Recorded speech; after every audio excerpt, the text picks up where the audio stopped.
ఇవాళ నిన్నగాక మొన్న ఒక్కటే సూత్రం అమ్మ. ఇక్కడ వచ్చేటటువంటి ఒక పెద్ద దరిద్రం ఏంటి అనంటే ఈ ఓయో రూములకి తలుపులు బార్లా తెరిసి అవతల పారేశారు.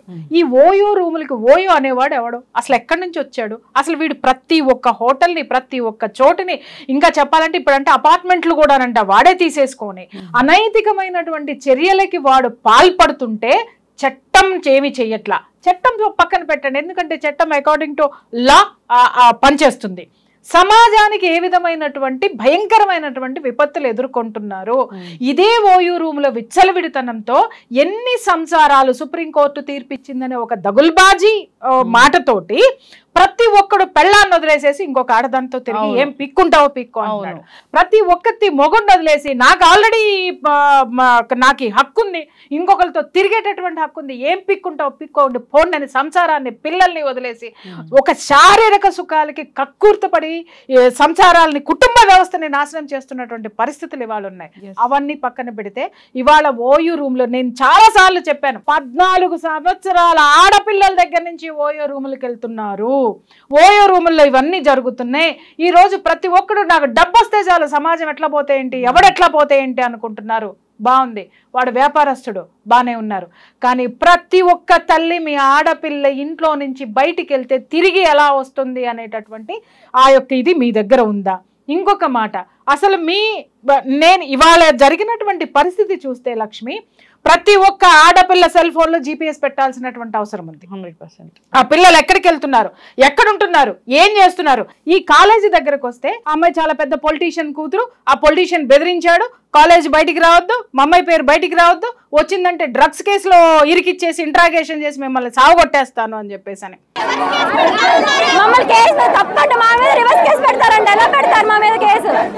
అదే పొలిటీషియన్ కి చెప్తున్నా, నీ ఒక్క కూతుర్ని కాపాడుకోవడానికి నువ్వు డ్రగ్స్ కేసుల్ని, నువ్వు వ్యవస్థల్ని, నువ్వు చట్టాన్ని, న్యాయస్థానాల్ని నువ్వు వాడేసుకుంటే జనం ఎక్కడికి పోవాలి మిస్టర్? నీ యొక్క ఆడపిల్ల ప్రాణము మానము నీకంత ముఖ్యమైనప్పుడు మరి 300 మంది ఆడపిల్లల మాన ప్రాణాలని కాపాడవలసినటువంటి ప్రజాప్రతినిధివి నోరు మోయించి కూర్చోపెడితే సమాజంలో ఉన్న ఏ ఒక్క ఆడపిల్లకి భద్రత ఉండకుండా ఎంతమంది దరిద్రుల్ని తయారు చేస్తున్నారో మీరు ఒక్కసారి ఆలోచించండి. ఈ పొలిటీషియన్ అనే మాట వాస్తవం అయితే ఆ పొలిటీషియన్ కే డైరెక్ట్ గా చెప్తున్నాను నేను. ఇంకొక విషయం అమ్మా, ఇది వినిపిస్తాను. పొలిటీషియన్ అని మీరు అన్నారు కాబట్టి ఆ హాస్టల్ వార్డెన్ వాయిస్ ఒకటి బయటకు వచ్చింది. దాంట్లో ఏం మాట్లాడుతుంది హాస్టల్ మేడం, అసలు మీరు ఆడవారేనా ఏమ్మా, ఒక అమ్మాయినా, ఒక బాధ్యతాయుతమైన వార్డెన్ అంటే అర్థం ఏంటండి? మిమ్మల్ని కాపలాగా పెట్టారు, వాళ్ళ యొక్క బాధ్యతలు చూసుకోమని చెప్పారు, వాళ్ళ యొక్క రక్షణ యొక్క బాధ్యత మీ మీద ఉంది. వాళ్ళని చదివించడం, వాళ్ళ ఏమున్నా వాళ్ళని కాపాడటం, వాళ్ళని చూడడం అనేది ఓకే. అవన్నీ పక్కన పెట్టేసి ఆడపిల్లలు వచ్చి మీ దగ్గరకు వస్తే మీరు మాట్లాడిన మాటలు ఏంటి అందరికీ వినిపిస్తాను నేను ఒక్కసారి. సైలెంట్గా అసలు ఏంటనేది తెలుసుకుని దాన్ని రెక్టిఫై చేసుకోవాలా, అల్లరి చేసుకోవాలా? ఫస్ట్ విషయం చెప్పండి నాకు. ఎందుకు అల్లరగా చేస్తున్నారు? ఇప్పుడు 2, 3, 4 సైలెంట్గా వచ్చి చెప్పడం, దానికి ఏదో సొల్యూషన్, అదేంటో రైట్ ఆర్ రాంగ్ అనేది చేసుకోవడంలో తప్పలేదు. కానీ ఎందుకు అల్లరి చేస్తున్నారు? అలా అలా అలా అలా ఇంకా అసలు మన మీద మనం పొరత జరుపుకున్నట్టేగా.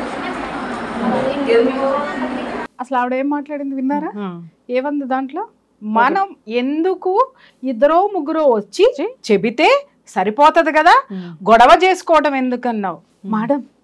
గొడవ చేసుకోవడం ఎందుకంటే ఇది కుటుంబంలో భార్యాభర్తలు తగువ కాదండి బయట పెట్టుకున్నది, లేదా అన్నా చెల్లెలు కొట్లాడుకున్నది కాదు మేడం. 300 మంది ఆడపిల్లల మాన ప్రాణాలకి పరువుకి 300 కుటుంబాలు, 300 మంది తల్లిదండ్రుల యొక్క మానసిక క్షోభకి సంబంధించిన అతి జుగుప్సాకరమైన హేయమైనటువంటి చర్య ఇది. దానిని ఎంత లైట్గా తీసేసుకున్నావు మేడం మీరు? అసలు మీలాంటి వాళ్ళు ఇలాంటి ఉద్యోగాలు చేయడానికి అర్హత అనేది వీళ్ళకు ఉందా అమ్మా? అసలు ఈమె ఆడదేనా? అసలు ఎందుకు అల్లరి, అసలు ఎంత తాపీగా మాట్లాడుతుందంటే ఎందుకు అల్లరి చేసుకుంటున్నారు, అది జరిగిందా లేదా ప్రూవ్ చేసుకోవాలి, చేసుకున్న తర్వాత నువ్వు తీసుకున్న చర్యలేంటి మేడం? ఏం తీసుకున్నావు అంటే నేను మాట్లాడకూడదు, జనం మొత్తం మిమ్మల్ని మాట్లాడుతున్నారు. ఆ ప్రశ్నలు చెప్తాను ఏమని అనంటే, నీ ఆడపిల్లల్ని ఇలాగే పంపిస్తున్నావా, లేకపోతే నువ్వు చేసే అనైతికమైనటువంటి చర్యలు ఇవేనా, అందుకోసమని మూసుకొని కూర్చుంటున్నావా, ఎవడికి తొత్తువి, ఈమె ఎవడికి తొత్తు, అక్కడున్న పొలిటీషియన్లక, అక్కడున్న యాజమాన్యానిక, నీకొచ్చేటటువంటి దిక్కుమాలిన జీతం కోసము, నీ దిక్కుమాలిన బ్రతుకు కోసము, నీ పరువును కాపాడుకోవడం కోసం అసలు నువ్వు బాధ్యత వహించాలి. పొరపాటో గ్రహపాటో జరిగింది, ఎందుకనంటే అది బాత్రూముల్లో పెట్టారు, చెక్ చేసుకోలేదు, లేకపోతే అసలు ఇక్కడ మానిటరింగే లేదు ఎక్కడ ఏం జరుగుతుంది అనేటటువంటిది. ఎందుకంటే ఇవాళ రేపట్లో ఎన్ని దౌర్భాగ్యాలు మన ఈ టెక్నాలజీ సైబర్ క్రైములు మనం చూస్తున్నాం.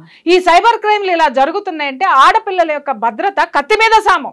ఆ కత్తి మీద సాము ఉన్నటువంటి సాము లాంటి బాధ్యతలో ఈవిడ ఉండి ఇలాంటి బాధ్యత రాహిత్యమైనటువంటి స్టేట్మెంట్లు ఇస్తుందమ్మా ఈవిడ. ఏమన్నా అర్థం ఉందా అంటే కాళ్ళు చేతులు వణుకుతున్నాయి ఆడపిల్లల తల్లిదండ్రులకి.